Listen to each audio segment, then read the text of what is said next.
Hey everybody, welcome back to TomGirl. Tonight you are in for a good one because you never know what might come out of this guy's mouth. But it's a good thing he's been getting paid to talk for many, many years.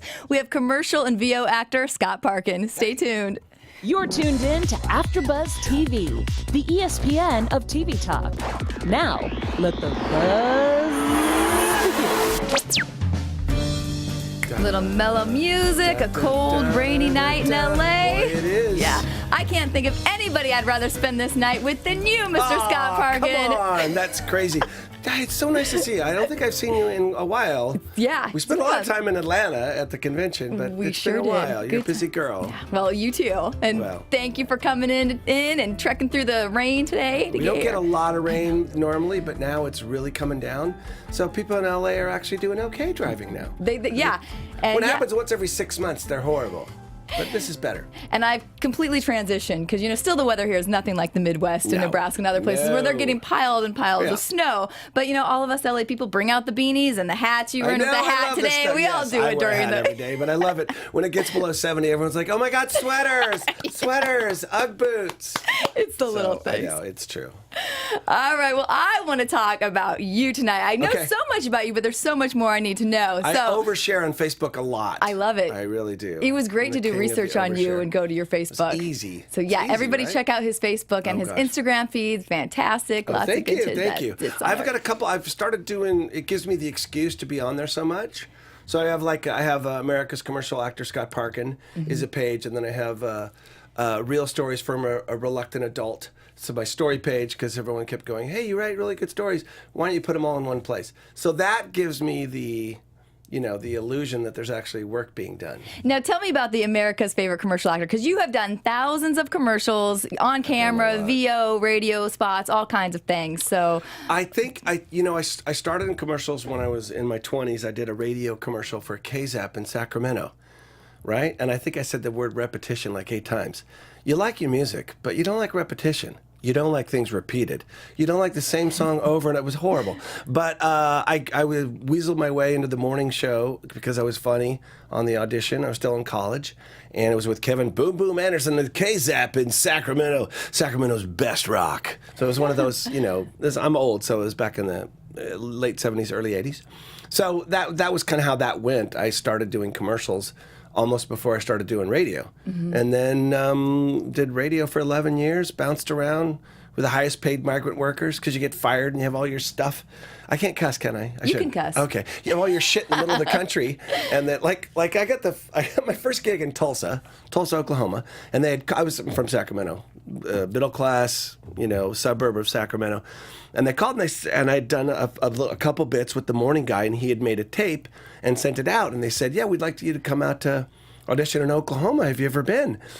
And I said, it's one of the square ones in the middle, right? Because I'd never, the furthest east I'd been was the Nevada side of Heavenly Valley Ski Resort. Because we're all, just skiing, right? So they said, okay, well, we did it, and they're going to move you out there. So I did it for, I think, 1.5 years, 2 years, and then we got fired. New management. And we had just gotten jackets, and like members-only jackets. And there was a big meeting, and they said, listen, we're changing formats, and I'm afraid we're going to have to let you all go. And of course, being a 23-year-old guy who left college to go into radio, I said, oh man, we just got jackets. all the old guys were like, oh, look at the unjaded guy. Well done. So then, you got all your shit and you're in the middle of the all your shit. I had a couch and a microwave. So then I was like, okay. So I put an ad in the paper that said, hey, come meet Z104 personality Scott Parkin. Talk about old times. And buy his stuff. So I had a garage sale and moved back to Sacramento and then bounced around. Ended up in Dallas for about 10 years doing morning radio and improv. Started doing improv there. And once you do improv, I did stand up. I had a good 16 minutes of horrible material I could do in front of. I opened for Dennis Miller and Emo Phillips and Rob Scheidner, those guys back in the day. I was okay. It was much better with the crowd in improv. And once you do improv, once I did improv, I didn't want to do stand-up anymore because stand-up is so goddamn hard. You have to refine and work a joke, and then by the time you're you're done working it, you're sick of it, but you got to use it because there's a club owner going, all right, that was a good laugh. That was, So Yeah. once I tried improv with my buddy Ed Yeager and Tom Blackwood with 4 to 5 Doctors, I was like, oh my God, this is every pore in your body opens and it's the biggest rush. No one's coming to get you, and my head already moves really quickly. So I was just thrilled, and so improv was the thing for me. So you didn't have some of the fear, like a lot of people have the fear of improv of Oh, no, what's going to come to my mind, what do I have, like. It was more, I definitely had that fear, but a fair amount of pot and a couple of beers really helped. Back then, I couldn't do that now. There's no way I could do what we did. We would have a thing called Gentlemen's Club outside, and we would, take a couple tokes and jump on stage. There's no way I could do that now. Not a chance. The pot is way too strong. It's way too strong. And my head isn't as fast as it was. But yeah, once you start doing improv in a group, and then you get to do that, and it's cross-cultural. It works in so much commercial auditioning is improv. And there's even a lot. I worked on Gary Unmarried with my buddy Ed Yeager at CBS, and that, a lot of in the joke room, you're improvising and trying to find areas to beat jokes. So improv has been sort of a mainstay. I teach kids improv at Gray Studios, improv and commercial acting. And that is most days just a friggin' blast. Because watching 4 to 10-year-olds improvise, they have no filter. It's wonderful. Yeah, kids are all the best for just keeping everything real and true. But I do want to get into all that. Yeah. We have a shot of you with the kids there. My kids. My kids have booked literally, like I think last year they booked 100 commercials. Wow. Yeah, it's pretty amazing. And you see some of them like Aria and Rainey and Piper I've had for a long time, and others you see for like a month or 2 months, and then you see them on TV somewhere, or you don't. My thing is, I think I'm talking too fast, but I really like confidence, and I really try, because not everyone's going to hang out in show business. Good Lord, I hope not, right? But I always preach, listen, this is about confidence, and we want them to be happy and confident. If they hate it, don't make them do it. Don't make them do it. What are things that you learned from the kids? Oh my God. I learned just to lose any filter that I did have, and patience. You learn patience, and you realize you can't go, look, you can't do that, and they start to tear up, and you're like, oh my gosh, no, we're all good, it's all good, but it's a funny thing, and you realize you have to. I really pride myself on being able to teach to each person's level in the same room, which is not easy because you have a bunch of different levels and you have a bunch of emotional different levels. I got 4-year-olds next to 10-year-olds. So you got to pair up the right. It teaches you how to be more patient and to just be nicer. I think just to be nicer and just to go, oh, how great. Because my daughter's 18, and I really like kids at that age, and so it's fun to. And then the parents. Some of the parents are so nice.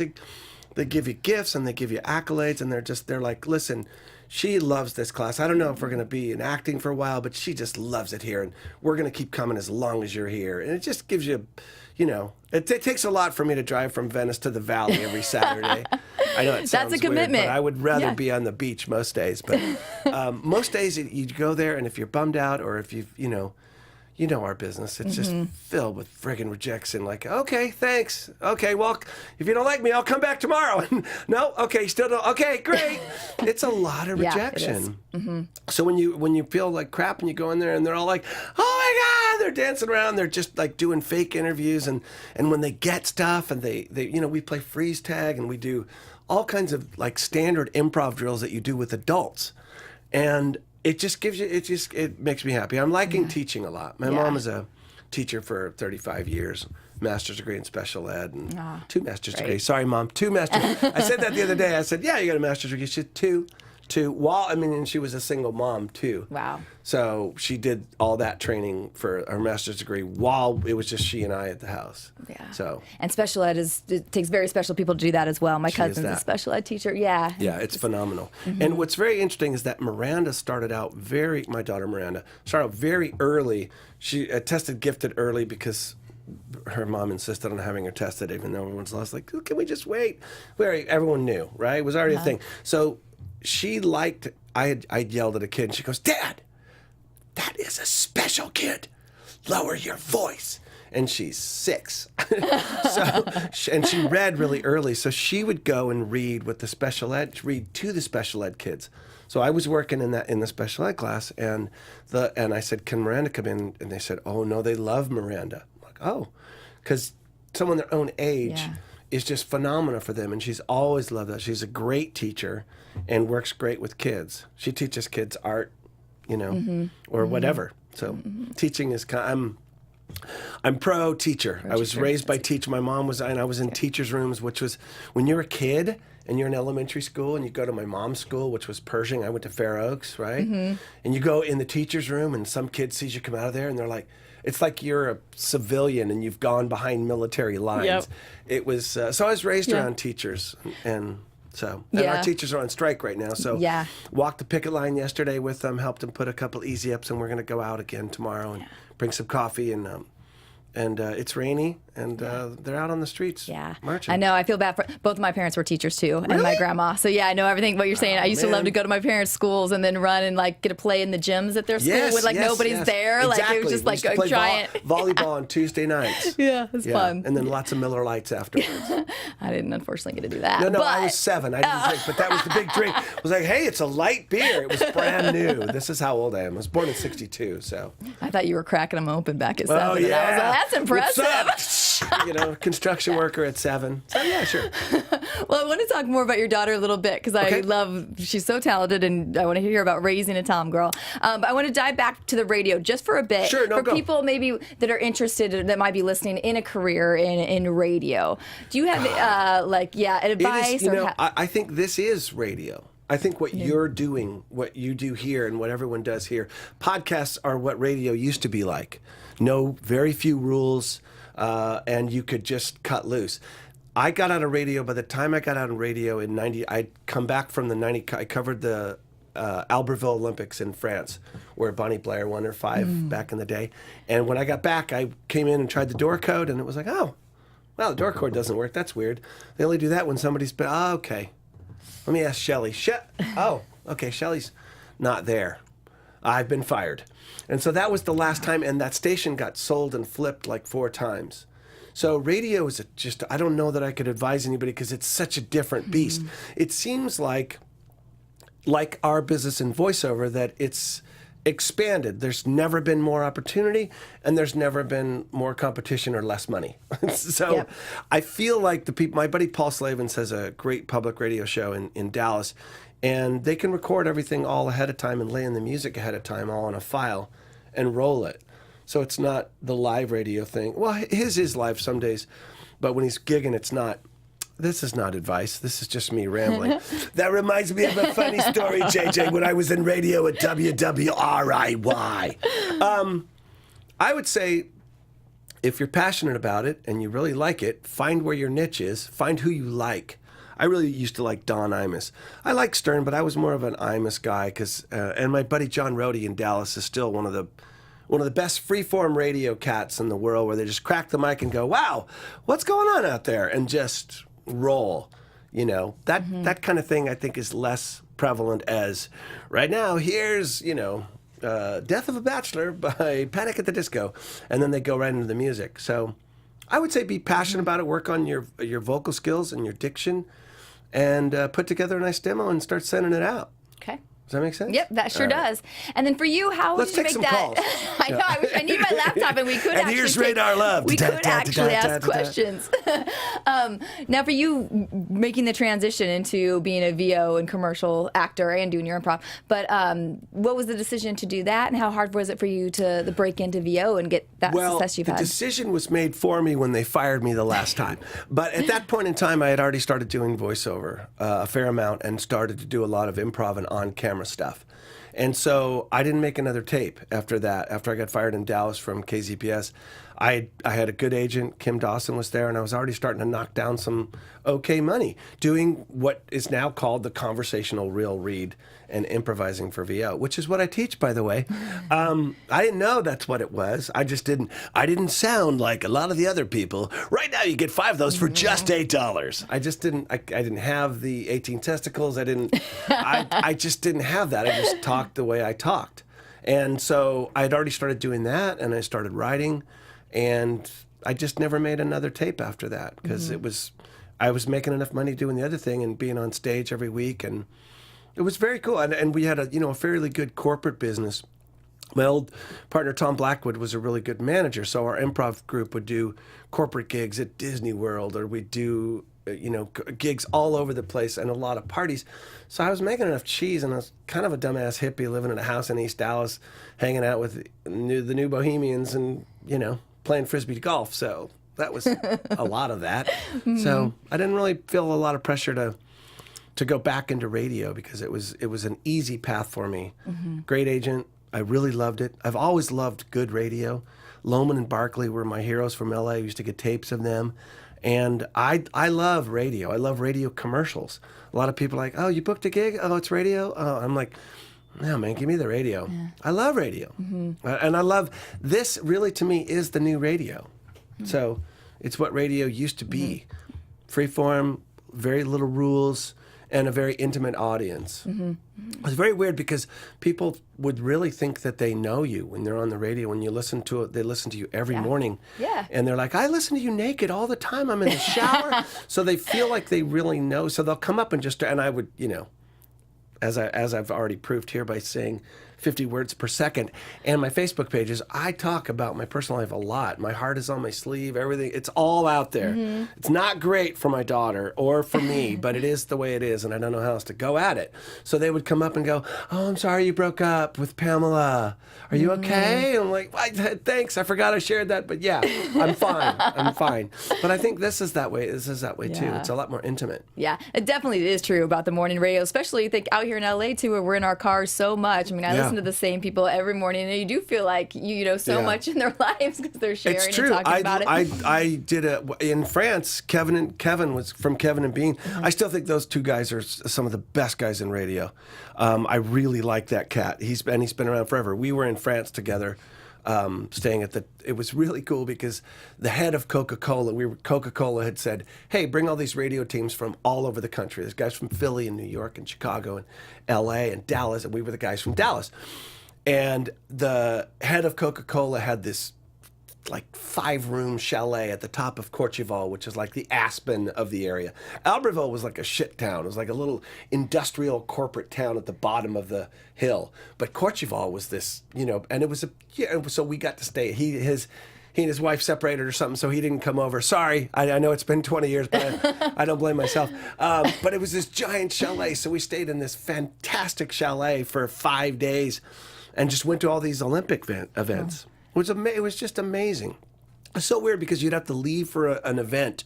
They had drivers and everything, and you'd have to leave an event 4 hours before the event to get through securities. And there's guys with machine guns, and you go by them, and you go like we went to the 90-meter hill, the jumping one, which I was fucking just thrilled. It was so great, and it was right when the Soviet Union had broken up. So it was the first time Estonia had an actual skier in an event, right? So because it's always been Russia for the longest time since they borrowed Estonia from the Estonians. I don't want to get shot by any a lot of Russians, a lot of dicey Russians. But anyway, so there's one Estonian guy, and everyone in the Swiss had their giant bells, and the other people had horns and flags. There was one Estonian guy who was so happy each time their skier was horrible. But he'd go off the thing, and he would just wave this huge flag, and we'd all go, and the Estonian crowd goes wild! Look at him go! It was just phenomenal. And each little town up the hill as you went, sorry, this is Tangentville, sorry, but each little town on the way up had their own cheese. They made their own type of cheese. And then at the restaurants up top, there was this giant, it was like a wheel of cheese next to a space heater. And at each little segment was from another town that you just went through. And they would heat it up, and they'd take a stick and put it on a baguette and hand it to you. It's like, cheese is heroin, man. Yeah. It's so good. It was just, I loved France. It was a blast. How great to get to have that adventure, doing something that you loved. Yeah, it was great. Yeah. It was great. And then I got fired when I got back and got into voiceover and TV. So. Well, Digging into the TV. Yeah. You've also been on a lot of. I look up and I saw you just the other day. I'm like, did I just see your face in a Walgreens spot? Boy, you'd have to look real close. I saw it though. Yes. So how have you kind of cracked the net, so to say, on the commercial world out here? Because it can be tough to again break into that as well and get as much success as you had. I came out. I had a couple thing when I moved out in '98, but I'd come out for pilot season and failed miserably at pilots because I didn't have a theatrical agent, which apparently I guess you need. So I ended up doing commercials. Commercials were a little simpler for me to try and crack than, look, it's not my baby. Okay, I couldn't do soap operas. I couldn't do any of that. So commercials were a little easier for me to get in. I'm comfortable in front of the camera, improvise well. So, and I tried really hard. I just tried really hard. I would go anywhere, drive anywhere, anytime to audition. So I got a good agent. I mean, I have a really good agent now. I'm with DPN for on camera, and I've been with Jeff for 20 years. So, and I've been with Jennifer for about 5. So you have to have a really solid agent, and you have to train, and you have to reinvent yourself. And part of our job is not getting depressed, and it's depressing. So so surfing, the beach, the kid, the couch, all those things. Let's not go crazy. I don't want to say balance, but it keeps you from, taking a bath and throwing the toaster in, one hopes, right? So, I mean, I would say improvisation is probably one of the best skills you can have if you want to get into commercials, because so much is improvised. Even if there's I auditioned for something today where there was a couple lines, but you can open. He said, do what you want up front, and then I got nothing at the end. So they, I button it, and I don't care. You don't want to see your stuff being used without you. That's happened to me in 2 Super Bowl spots where they used my joke and didn't use me, and that's really frustrating. But I'm not going to stop because it's my edge. It gets me many more callbacks. All I want to do when I'm doing a commercial audition is get to the callback. Because if you can get to the callback, then you get to work with the director and the creative people. And then if they like the way you do stuff and they see that you can take direction and collaborate, then it's all a fucking coin toss. It's like, his forehead is different. His ear, one eye is, then it's all out of your hands. I always tell my kids and anybody that I coach, what can you control? Can you be taller?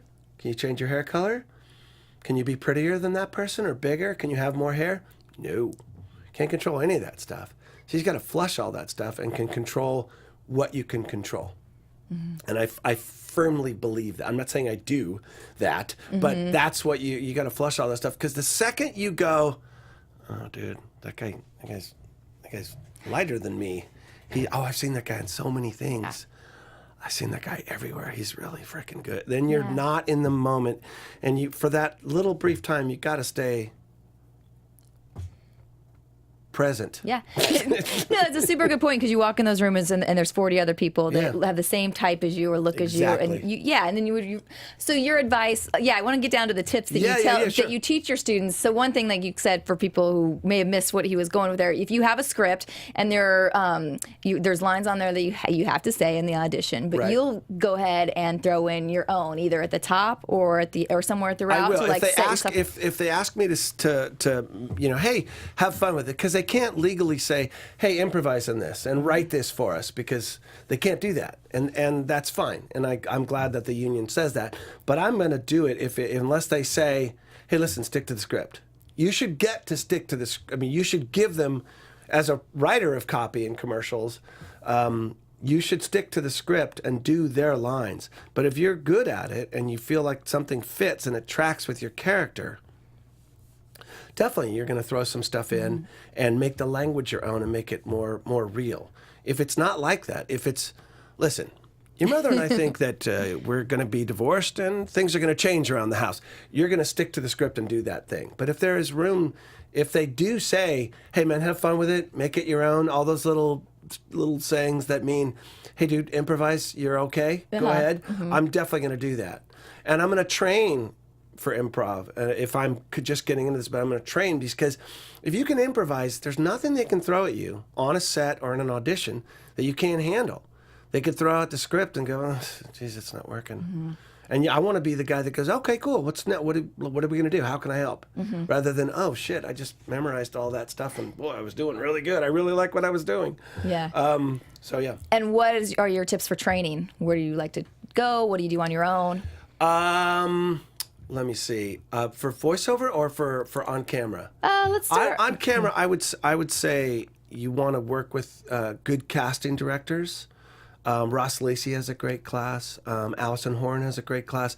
These are casting people, and it's not pay for play, but they will get a look at you. And if you're good, they might remember you. And either way, you're going to learn some stuff about what they like, how to go at it, and be low maintenance. Put your phone down. It's really hard for me. I've put my phone down. It's been sitting there the whole time, and I haven't picked it up because I'm majorly addicted to most things, really. But put your phone down, stay in focus. As far as training, I would work. I mean, the Groundlings is expensive. Those things are, if there's a drop-in class, West Side Comedy Club has a drop-in improv. Look for that. Find a home club that you like, or a place that you like. You like their product. You like what they do. Oh, I like that. I fit somewhere like that. It's the same way with voiceover. You're trying to break into voiceover. Listen to radio and TV. Don't listen to Sirius because they don't run that many spots, right? Listen to terrestrial radio. Google it. And listen where you fit. Oh, I have a version of that. I can talk like that. Or I can talk like that. Or I can talk like Rubio's taco guy, or whatever it is. Find out where you fit and then work outwards. Now, you've kind of also found a way to take your passions and things that you love, voiceover, acting, and all that, and now, like you mentioned earlier, going into the teaching, because you teach to the kids, Yes. but you also teach all over voiceover workshops in other countries. I do. So talk to us about that. In the Marilyn Wisner, who's just such a backbone of our voiceover coaching awesome. industry. Years ago, I had sat with her at Jody Bradley's, where this is people you don't know. But anyway, Bradley's a nice guy, and I work with him. And his wife is fabulous, 2 kids. But I said, man, is anyone teaching conversational read or improv? And she goes, no. And then a couple glasses of wine later, she's like, you should come. I'm going to have, I said, yes, please. So I came in and did a voiceover pros, or meet the pros with her. And it was great. I love teaching, and I got in front of people and taught. And this was maybe 3.5 years ago. And a couple of people went, hey, do you coach privately? And she said, yes, he does. And I went, yes, I do. So I teach a lot via Skype. And then that led to Atlanta, teaching in Atlanta. And then that led to Voice Tracks up in San Francisco. And then that led to my tornado of talent, Rachel Naylor in London, who I'm just a massive fan of. You ladies Rachel know, you guys know, Naylor. she was on here too. She did. She awesome. actually left my house to try. Yep. She's like, "Oh, just grab a lift." I'm like, it's 5, right? It's 4, and it's going to be like $1,000. No, it'd be great. Brilliant. My daughter does a phenomenal Rachel Naylor impression. Yay, limoncello. I can't do it. Anyway, I got to go teach over in London and to the Voiceover Network, and they were just brilliant. So many different accents over there. Oh, don't start it.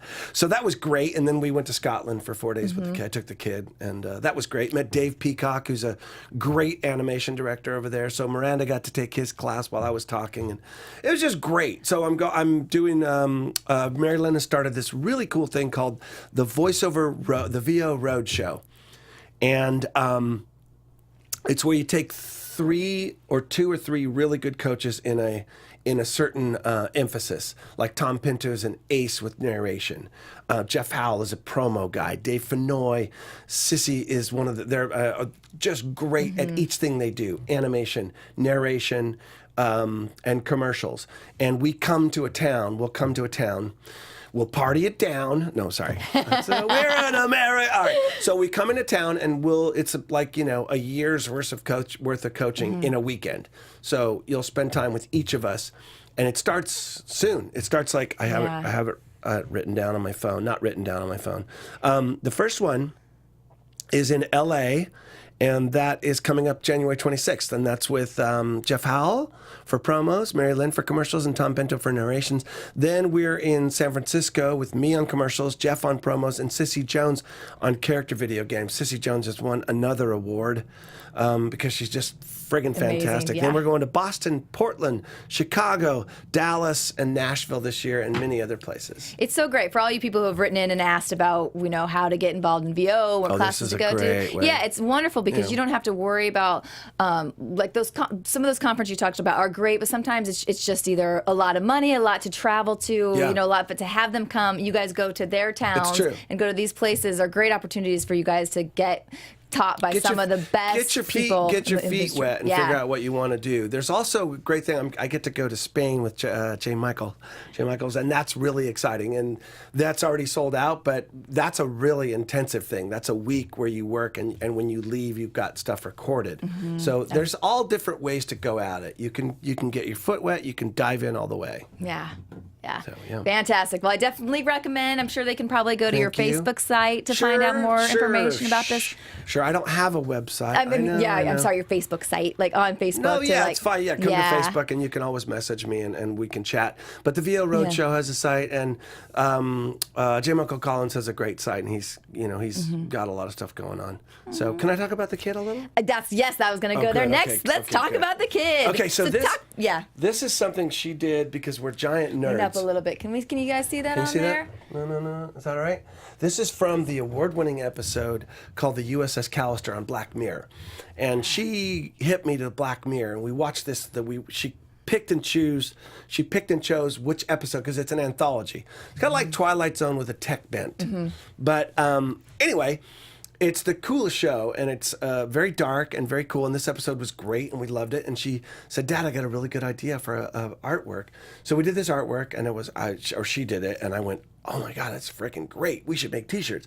Started making T-shirts, and then Milanka, the gal that plays the blue girl, contacted us on Instagram, contacted her and said, "I love that shirt. I'm in the cast." And we said, "We're giving you a shirt." So we sent her a shirt. Then she sent one to Oshi, and God, I'm not going to remember all their names because it's been a year. But Dudani, the guy that plays Dudani, they're all in London. They all got shirts, and then the director of photography, the sound. So today, and then Townsend Coleman, who's one of my voiceover heroes, took Miranda to a Netflix event where they watched the Callister on a big USS Callister on a giant screen, and there was a panel discussion. And she asked a question at the end, and I said, "You got to take your damn shirts."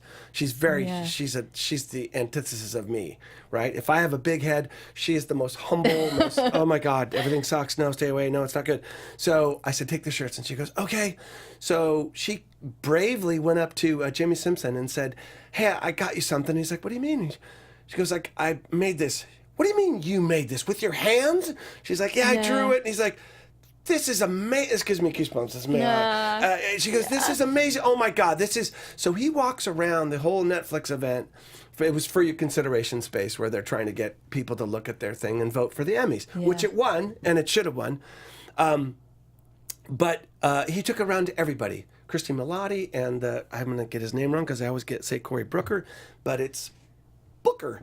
And he got one, the creator of the whole series. So about 150 of the crew of this thing have my daughter's shirt, and it's fabulous. And then we moved on to the Peaky Blinders, and then some of their crew started asking for it. So it's a very weird world where people that she does fan art for, like Jermaine Clement, like she did some for Tamatoa after Moana, and she did another thing for What We Do in the Shadows, which is also him. He messages her and says, "This is really cool. Thank you so much." She did one for Mindhunter, and the Holt McElhaney contacted her as well and said, "This is great. My friend who's in the FBI really loves it." And then he contacted her and bought a cup. It's just a weird... It'd be as if, like, Marsha Brady called me and said, "Man, I really like your drawings." It's insane, the amount of connection. Right? With the actual... Some of them are... You can tell they're a managed account, and they're like, "Hey, thanks for watching," or tell me, I could tell you how to get more followers. You can see when it's not that, but there are so many people that know who she is because of her fan art, and that's just really fun. And I was talking to her about the TomGirl thing, because I think the category has broadened since I was a kid. Do you know what I Yeah. mean? How I started it was I grew up a tomboy, but I also love like girly things. Like I love fashion, red carpets, like all that. That's where she is because she was never. We were. I was. I was asked to be divorced when she was 3. So I was a single dad at 3, and it was like, what the fuck do I do here? So I'm a museum guy. I'm a nature guy. That's where I'm happiest. So immediately we got memberships to and that's what I would say to any single father or single mother. Get a membership to the Natural History Museum, the Long Beach Aquarium, and any other museum that you can, because it's a great place to start them. It's a great place. That's where we would exercise and run too. Besides that, and Sports Chalet. A lot of time in Sports Chalet hiding in the sleeping bags. When it closed, we were like, oh man, that was our gym. You're I love like watching this father-daughter, relationship, and you're very supportive of her artwork and getting everything out there. Like what are some things that you've learned along the way, like navigating being like the father of a TomGirl? And well, I'll tell you, like when people go, oh my God, you're such a good dad. I'm like, thank you. I'm good at some things and I'm horrible at others. But nobody posts about when you make your daughter cry because you're putting too much pressure on them, or you say something wrong, or just do horrible things. Being more aware of when to back off I've learned a lot about that, because she is so damn good at so many things. She's such a good singer. She's such a good artist. She did ADR for The Escape Room, which is the #2 movie in the country. And I sat next to her and I said, okay, tap me one of your lines. She was like, tapping me when I didn't recognize her voice. Wow. And she has a phenomenal ear. So it's about, for me, it's about finding when to shut the hell up and get out of the way, and when to gently go, hey, those people want that picture that you drew, so we need to print those up. Yeah. It's a balance, and I fail miserably constantly. I really do. And I'm doing my best. We're all just doing our best. Yeah. Man. How fun has it been? I think we have a picture before we go to the travel one. I want to talk about Thailand. Yeah, I want to hear about this next. I want to hear. I have a picture of you guys in. That's a couple of her artwork. And then you guys also were in like the VO booth together. How's it been to get a share? Like you said, she's just doing voice ADR, but getting her to kind of follow your passion now. How's that? It was the best. She started because she could read really early. Because she has a giant brain, she could read early, and I brought her into ICM, and she would book. At the time, her mom didn't want her to get into it, so eventually we weren't able. The ICM was like, look, we can't not have her show up, so we had to stop. But we were able to pick it up in the last 4 years. So, but she could read really early, and she has a really good ear, and so she nearly won an Emmy. For a promo video she did for the University of Miami when she was 5. So, there was a big gap there, but she already had a good handle on it. And what happened last year was I read for a McDonald's spot with her, and that was really fun. And then she booked it, and I did not. So I was the driver to drive her to the studio. But it's really fun to You didn't watch. peek in. Sure, you didn't want me. Sure, didn't want me too. Yeah, I'm really good at being her dad. Okay, good. I'll be right over here. But it's, good Lord, it's fun to sit in a movie theater and watch your daughter's work. It's phenomenal. Great. It's the coolest thing. It's the coolest thing. I can't think of anything better. Right. Well, now let's go to the adventure pictures. I stalked I think this was your Instagram or Facebook, but I found these. So I want to hear about this adventure you guys took together. My brother has a chalet in a boutique hotel in Chiang Mai, Thailand. And my mom flew us all over there 2 years ago. So we stayed there for 7 days and we did everything. He had these vans rented for us. So we had a driver and we did every frickin' thing you could do. We went ziplining. We went to hang with the elephants, the rescue elephants, not the ones. Don't ride on the elephants. They're not fans of that. It hurts them. So we went and fed them and hung out with them in the zipline. There you go. So it was just one of the coolest things. It's a long ass flight, and flying to Beijing and then, being stuck on a dark tarmac like you're part of Argo for an hour is weird, but it was great. It was just the coolest thing, and my whole family was there, and no one killed each other, so it was great. And the food he's got these chefs, and they're just so happy to see you. The Thai people are just the most gracious people that I think I've ever met. They're just thrilled, and we had so many different types of food, and The kids just loved it. She got her hair dyed. You get an hour and a half massage for $3, and like my brother says, if you want to start a restaurant in Thailand, get a stove. Because I walked across the street and had this red curry thing at a place that had 3 seats. The table, and you get a Chiang Mai beer, and it was the coolest thing. It was just great. It was one of the greatest trips. Amazing. Yeah. Sign me up for that. Yeah, man, dude, you love it. He has this great chalet, and it's really inexpensive, and it's first class all the way. It's right on the river, and it's just stunning. Yeah, I'm marking that down. Yeah.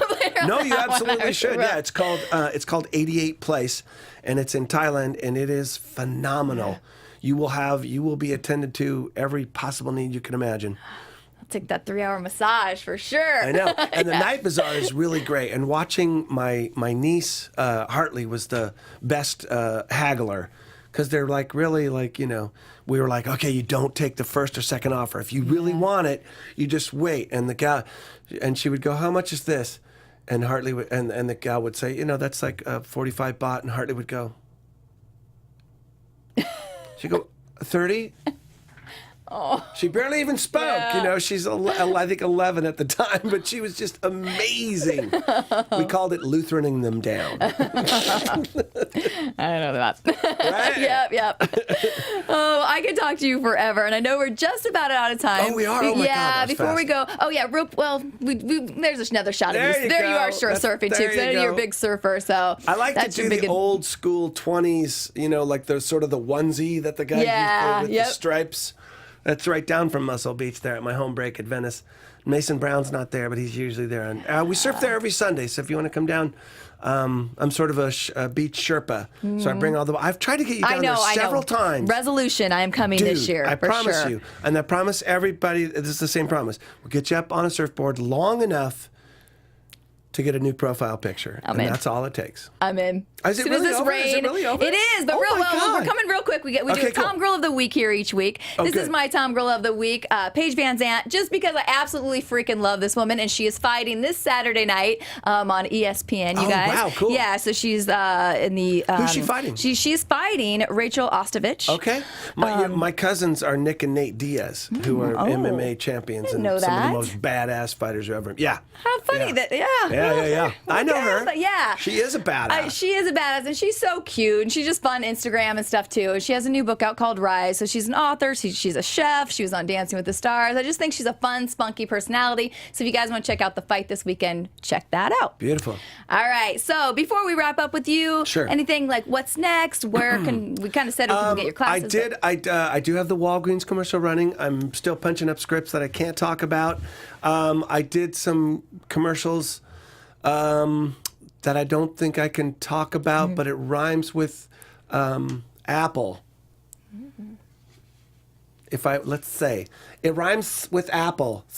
I got it. All right. Okay. Is that all right? Yep. How many S's in apples? Jesus. I was a little slow on that one. No, you weren't. I think when I said it, I was like, it's not Apple Computers. That because I haven't thought of that drink for a while. That drink, it's a great drink. Tastes just like the fruit, whatever we're talking about. Yep. Yes, exactly. They're damn funny, too. Okay, well, look out for those. Yeah, awesome. Please do. Right. And I'll be in San Francisco teaching, and I teach. I Skyped all over the country each week. All right. And again, how can people contact you if they want to teach? You can absolutely hit me up on my Instagram, Scott_Parkin or something like that. Scott Parkin _. Yeah, it's my daughter working again. And then I have Facebook, America's Commercial Actor. I'm always there. Real Stories from a Reluctant Adult is on Facebook as well. Just message me. I'm around. All right. Well, thank you so much. Thank you, darling. Thank you so much for having me on. I'm so glad. I wasn't sure that you had boys on, and I was like, we do. Clearly, we like the boys Joe too. Cipriano said he'd been on, and Rachel's been on, so I'm just glad. It's a great show. Yep. Thank you for coming. Appreciate it. All right. My pleasure. All right, guys. Thanks for watching. We'll see you here again next week. Bye-bye. Our founder, Keven Undergaro, Phil Svitek, and me, Maria Menounos, would like to thank you for tuning in to AfterBuzz TV. Remember, we're not just the first, we're the biggest in the world, and we're the only destination for all your favorite TV shows. Whatever you crave, we've got it. So go to AfterBuzzTV.com and check out our lineup. Buzz you later.